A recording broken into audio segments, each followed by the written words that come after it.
Investigar um mistério da medicina que é sinceramente fascinante. Pensa numa doença tropical que causa umas feridas horríveis, mas com uma característica muito estranha. Elas não doem. Essa é a história da úlcera de Buruli.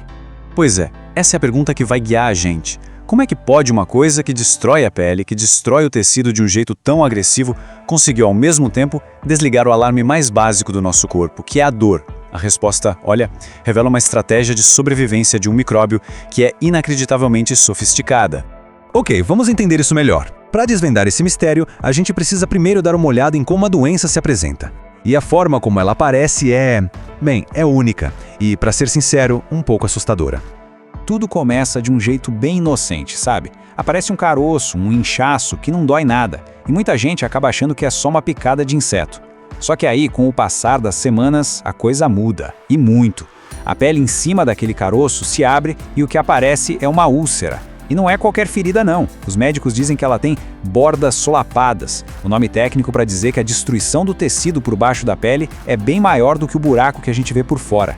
E nos casos mais graves, essa úlcera vai fundo, a ponto de expor o músculo e até o osso, e tudo isso sem a pessoa sentir dor. Tá, mas quem é que está por trás dessa destruição toda silenciosa? Vamos conhecer o agente causador da úlcera de Buruli. O culpado é uma bactéria com o nome de Mycobacterium ulcerans. Ela é parente de outras bactérias mais conhecidas, tipo as que causam tuberculose e hanseníase. Só que a M. ulceras tem um truque especial, uma carta na manga que a diferencia totalmente das primas dela. Isso porque essa bactéria não fica só ali parada infectando. Não, ela produz uma toxina, uma arma química, que é a peça-chave pra gente entender todo esse mistério da úlcera que não dói. E essa arma tem nome: micolactona. É uma molécula super poderosa que deixa a bactéria não só destruir o tecido, mas também manipular as defesas do nosso corpo de um jeito impressionante.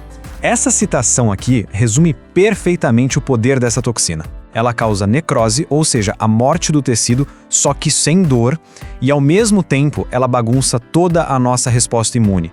É literalmente um ataque em duas frentes. Então, o esquema é o seguinte: a micolactona age em 3 frentes de batalha. Primeiro, ela bloqueia uma proteína super importante, a tal da SEC61, e isso faz com que as células do nosso tecido basicamente se autodestruam, o que cria úlcera. Segundo, e aqui está o segredo da falta de dor, ela ataca as células nervosas. É como se ela cortasse os fios que levam o sinal de dor para o cérebro. E terceiro, ela destrói as células de defesa que chegam no local e ainda impede que elas chamem por ajuda. Pensa só, é como um ladrão que invade uma casa, derruba as paredes, corta a linha do telefone e ainda nocauteia os seguranças. Tudo ao mesmo tempo.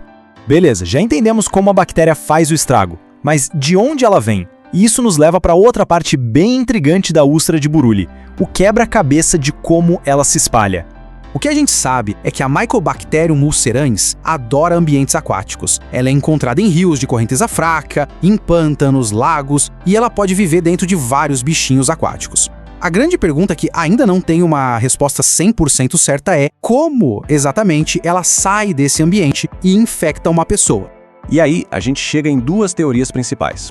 Uma delas diz que insetos aquáticos, como alguns tipos de mosquitos, poderiam picar alguém e transmitir a bactéria.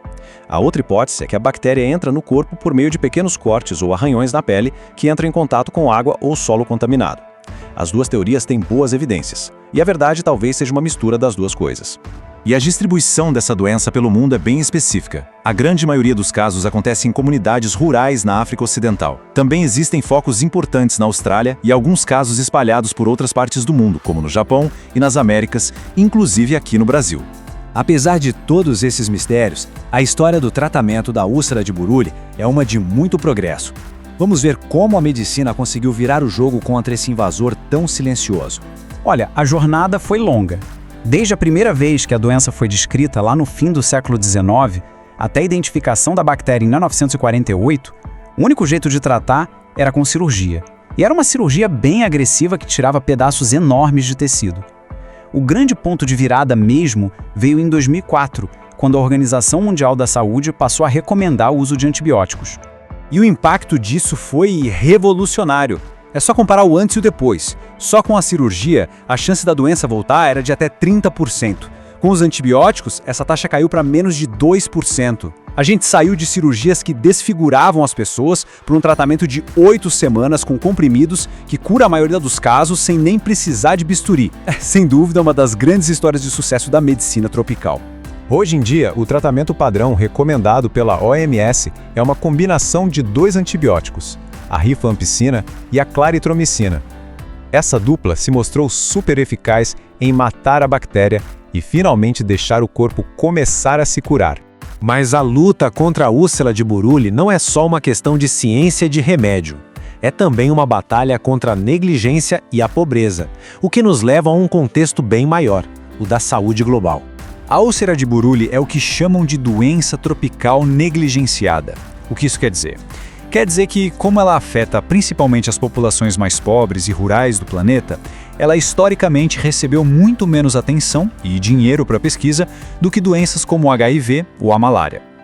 E esse mistério todo sobre como ela é transmitida acaba ajudando nessa negligência. Afinal, é muito difícil lutar contra um inimigo quando não se sabe direito como ele ataca. Em 2026, por exemplo, o número oficial de casos registrados no mundo todo foi de 1.862.000. E embora esse número talvez não pareça tão grande, é quase certeza que ele é só a ponta do iceberg. Como a doença aparece mais em áreas remotas, com pouco acesso a hospitais e médicos, muitos casos provavelmente nem chegam a ser diagnosticados, muito menos registrados oficialmente. A boa notícia é que a doença não está sendo totalmente ignorada. Desde 1998, a OMS coordena uma iniciativa global para controlar a úlcera de Buruli, juntando pesquisadores, médicos e agentes de saúde para combater a doença de um jeito mais eficaz. Então o cenário hoje é este. O mistério científico de como uma úlcera pode ser indolor foi em grande parte resolvido. Já temos tratamentos que funcionam muito bem. Mas a luta para fazer com que esse conhecimento e esses remédios cheguem a todas as pessoas que precisam, essa luta continua. E isso nos deixa como a última pergunta. A história da úlcera de Buruli mostra que não adianta só resolver o quebra-cabeça científico. Para a gente realmente vencer uma doença dessas, é preciso muito mais do que ciência. Então, fica a reflexão. O que é preciso para combater uma doença que foi esquecida por tanto tempo?